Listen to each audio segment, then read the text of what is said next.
안녕하십니까. 저는 배독생리학원 원장 조영민입니다. 오늘은 한의학에서 한약의 파법, 한약의 기미귀경론이라는 약성 파법이 있는데요. 이 한약이 음식이기 때문에 음식에 대한 파법도 됩니다. 그래서 음식에 대한 약성을 어떻게 파악하는가에 대한 한의학적인 원리를 설명드리도록 하겠습니다. 인간은 살기 위해서 반드시 먹어야 합니다. 먹는다는 지극히 자연스러운 행위죠. 근데 우리가 먹는다는 게 내 몸과 어떤 연관이 있는지 한번 고민해 볼 필요가 있을 것 같아요. 너무나 쉬운 이야기지만 그래도 사람의 몸과 음식의 관계를 한번 생각해 보는 그런 기회가 되면 좋겠습니다. 음식과 사람인데요. 사람은 살기 위해서 반드시 먹어야 하는 거죠. 이렇게 우리 매일 먹는 행위를 하고 있어요. 이런 음식들을 먹고 사는데, 이 부분에서 한번 보면 인간이 있고 우리 살기 위해서 먹어야 되는데 뭘 먹어야 되냐면 음식을 먹어야 되죠. 자, 그럼 우리 사람이죠. 자, 사람이 음식을 먹어서 산다는 말은 단순히 생명을 이어간다는 의미 외에도 사람을 구성하는 몸이 음식으로 만들어진다는 개념을 가지고 있어야 돼요.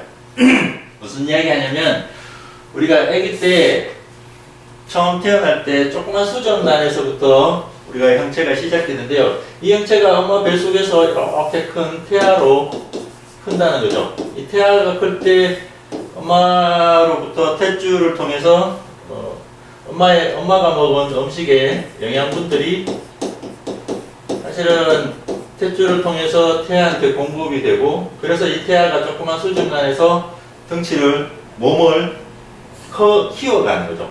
근데 엄마가 먹은 그 탯줄로 들어오는 영양분이라는 게 사실 엄마가 먹은 음식인 거죠. 그래서 물론 이 엄마가 먹었던 음식의 영양분들을 정화해서 태아한테 주고, 태아는 그 영양분을 받아서 몸을 만들어냈기 때문에 사실은 궁극적으로 보면 태아의 몸을 만드는 그 구성 요소들이 뭐로 되어 있느냐고 보면 사실은 음식에서부터 공급이 됐다. 그래서 우리 몸을 만드는 가장 기본적인 게 아니고, 우리 몸을 만드는 건 음식으로부터 만들어졌다는 거예요. 그래서 어떤 음식을 먹느냐에 따라서 인간의 몸이 어떻게 만들어지느냐도 결정이 된다는 거죠. 그래서 그렇게 만들어서 사실 태어나서 또 이렇게 성인이 될 만큼의 몸을 만들 때도 우리는 끊임없이 음식을 먹어서 인간의 몸을 키워냈다는 거예요. 그래서 결국 내 몸뚱아리라는 게 가만히 보면 음식물들의 조합에 불과하다는 거예요.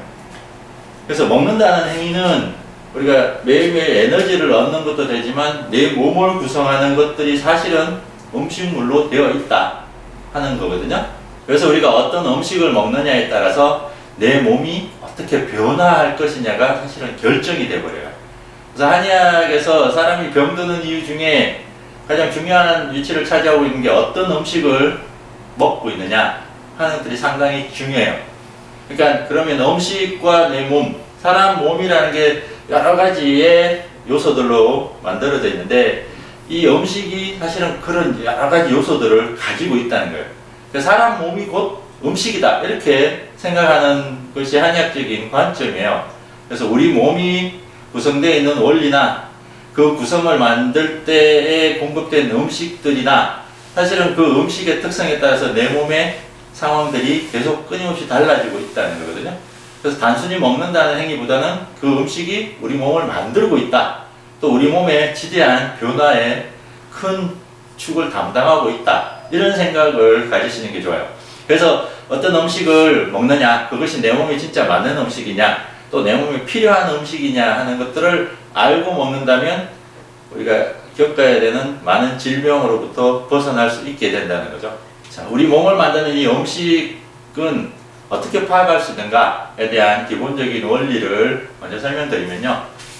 모든 음식은 오행과 육기로 구성되어 있다. 아마 이 말이 좀 생소하실 수 있겠어요. 모든 음식, 사실은 여기 음식 옆에 사실은 모든 만물이라고 얘기했는데, 만물은 사람도 들어가고 우리 지구상에 있는 모든 형체를 가진 것들이 만물이거든요. 이 모든 만물이 생성될 때 조건, 그러니까 만물을 구성하는 조건은 오행이라는 것과 육기의 조합으로 되어 있다라는 것이 한의학의 기본 원리예요. 자, 그럼 우리가 이게 음식에 집중해서 이제 이 부분을 좀 살펴볼 건데요.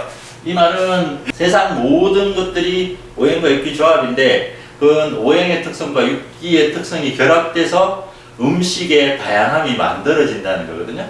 그래서 이제 앞으로 오행과 육기에 대해서 제가 간단하게 설명을 해드릴 건데요. 우리가 보통 오행과 육기는 많이 들어본 이야기죠. 오행이라는 거는 목화토금수라고 대별돼서 이야기하는 거거든요. 자, 나무, 불, 흙, 쇠, 물인데, 자, 세상 모든 것들이 사실은 저 나무나 불이나 흙이나 금으로 또 물로 되어 있다는 이 말이 무슨 이야기냐? 이건 단순히 어떤 얘들의 구체적인 어떤 존재를 이야기한 게 아니고, 이 오행에 대한 것, 그러니까 형태가 만들어질 때 어떤 기가 개입되고 그 기의 특성이 어떠한가를 설명하는 게 이 오행의 문장의 의미예요. 음식이 오행과 육기로 되어 있다는 말은 여기 있는 것들 다 사실은 우리가 먹는 음식들이죠. 다양한 모습을 갖고 있고 다양한 색을 가지고 있는 거죠. 자, 얘들이 이렇게 다양한 모습을 갖고 있지만 궁극적으로 분석을 해보면 오행이라는 측면과 육기라는 측면으로 되어 있다는 걸 이해하는 게 가장 중요해요. 그래서 오행이라는 게 뭐냐면, 우리가 여기 있는 음식을 이렇게 놓고 보면요. 이렇게 수박을 한번 볼까요? 수박이라는 하나의 형태가 보이죠? 그러니까 물질이니까, 하나의 물질이니까 물질은 항상 형태를 가지고 있거든요. 이 형태를 수박이라는 모양을 가지고 있고 수박에 대한 색을 가지고 있죠. 바깥은 초록색이고 안은 붉은색이고 신은 검은색이고 하는 이런 형태들을 가지고 있는데, 이 형태가 만들어질 때 그 생성의 원리겠죠. 생성의 원리에 오행이라는 원리가 작용한다는 거거든요. 그래서 오행이라는 것들이 이 형태를 만들 때 개입되는 거기 때문에 모든 형태를 오행으로 분석할 수 있다는 거예요. 그래서 우리가 여기 육기를 빼면 여기 모든 음식은 기미형색으로 되어 있다고 되어 있는데, 이 기는 사실 육기를 의미하는 거고요. 오행의 형태는 여기 미형색이라는 걸 의미해요. 그러니까 미라는 건 맛이죠. 그러니까 음식을 가만히 보면 얘는 맛을 우리가 느낄 수가 있는 거죠. 혹은 맛이 나죠. 그 다음에 아까 말한 수박이라는 형태가 있죠. 그러니까 모양이 갖춰졌죠. 이게 수박이네 하는 거고. 그리고 여기 보면 수박을 구성하는 색이 있어요. 자, 오행이라는 게 형태를 구성하는 원리인데요. 우리가 음식에서 형태에 집중해보면 음식은 맛이 있고 형태가 있고 음식 고유의 색이 있다는 거예요. 자, 이것이 오행의 특성이라는 거거든요. 그래서 음식마다 맛이 다르고 음식마다 모양이 다르고 생존 환경, 서식지가 다 다른 거고, 그리고 음식마다 색깔이 다 다르죠. 그래서 이게 오행의 특성이고, 여기에 육기라는 게 더 하나 붙어서 음식의 모든 성질을 결정한다는 거예요. 육기라는 게 뭐냐? 여기 있는 음식을 파악할 때 기를 파악하는 방법인데요. 육기는 쉽게 설명하면 육기는 한의학의 육기를 먼저 언급을 하면 육기는 풍, 열, 서, 습, 조, 한으로 6가지의 쉽게 말하면 기운의 상태를 의미해요. 자, 이걸 보면 자, 열하고서는 덥다 하는 이야기죠. 그리고 한은 차다는 거죠. 그래서 이 두 가지는 온도에 대한 이야기라는 걸 알 수 있어요. 그리고 조습이라는 건 습도에 대한 이야기죠. 습도에 대한 이야기고, 무형의 것들은 사실은 밀도나 압력에 대한 이야기를 포함하는 거죠. 풍은 온도와 습도에 따라서 생기는 운동성이죠. 자, 풍이라는 건 사실 기의 흐름을 이야기하는 거거든요. 이 흐름이라는 건 운동성이죠. 우리가 사는 세상, 우리가 사는 우주라는 걸 가만히 보면 우주가 가만히 있고 계속 움직인다는 거예요. 무형의 에너지들이 작용하면서 우주가 계속 팽창하기도 하고 순환하기도 하고 돌기도 하고 더워지기도 하고 추워지기도 하죠. 그런 무형의 에너지들이 작용하는 원리를 그게 육기라고 하는 거야.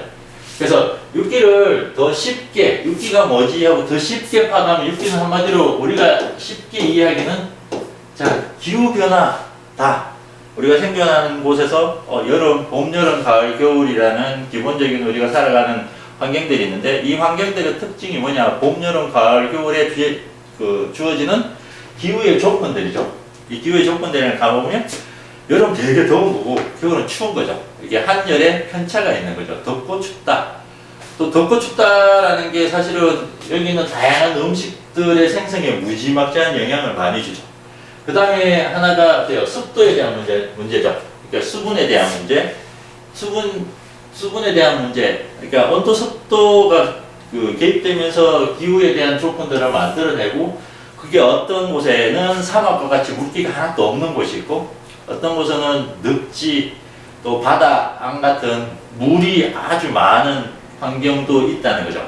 그래서 되게 습한 날씨도 있고 되게 건조한 날씨도 있는 거예요. 그게 이제 조습의 개념이거든요. 그래서 기후변화에 대한 것들이 우리가 그냥 믿기가 일단은 편하게 기후에 대한 이야기구나 라고 생각하시면 돼요. 그러면 여기 있는 다양한 야채 과일들이죠. 물론 다른 음식들도 마찬가지겠지만 이 음식들이 각각 다른 모양을 하고 다른 맛을 가지고 각기 다른 형태를 가지고 있는데 이것들이 이렇게 만들어질 때 사실 되게 중요한 게 식물의 생존 조건이 되게 중요하죠. 그게 여기에 보이지 않는 육기라는 기후의 영향을 많이 받아서 각각의 음식물들이 각각의 특성을 갖게 된다. 그래서 형태를 만들어내는데 그 형태가 맛과 색과 모양들을 이룬다. 그래서 우리가 한 가지 음식에서 뭘 할 수 있느냐면 한 음식이 있다면 이 한 음식은 형태와 기가 있다. 이렇게 파악하시면 돼요. 그 형태는 맛과 모양과 색을 가지고 있고 그 안에는 보이지는 않지만 기후변화에 대한 영향을 받아서 온도나 습도에 대한 문제가 개입되어 있다. 물론 기의 운동성이 개입되어 있다. 이렇게 음식을 또는 한약을 파악하는 원리를 이해하시는 게 중요해요.